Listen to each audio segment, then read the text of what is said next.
Nous allons ici travailler sur les quadrilatères. Alors, petit vrai-faux pour commencer. Un losange peut avoir des côtés de longueur différentes. C'est bien évidemment faux, c'est la définition. Un losange a forcément 4 côtés égaux.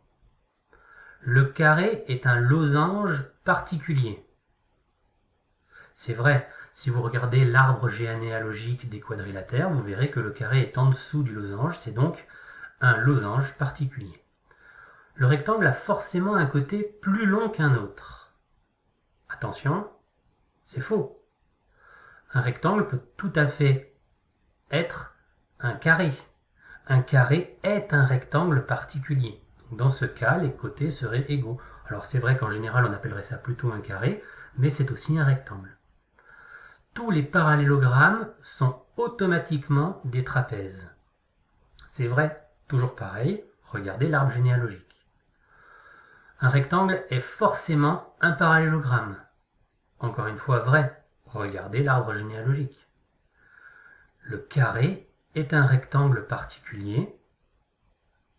Toujours vrai, encore une fois pour la même raison. Et n'importe quel quadrilatère qui a un angle droit est un rectangle. C'est faux. On peut tout à fait avoir un quadrilatère avec un seul angle droit. Pour que ce soit un rectangle, il en faut au moins 3. Voici ici quelques figures qui sont toutes des quadrilatères que vous devez ranger dans ce tableau en indiquant avec une petite croix de quelle famille ils sont. Je vous laisse quelques secondes si vous voulez faire pause.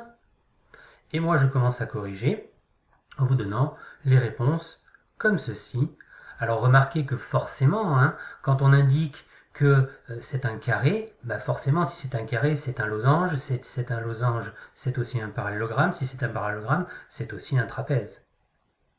Pensez bien à ce fameux arbre généalogique. Allez, à vous de jouer maintenant.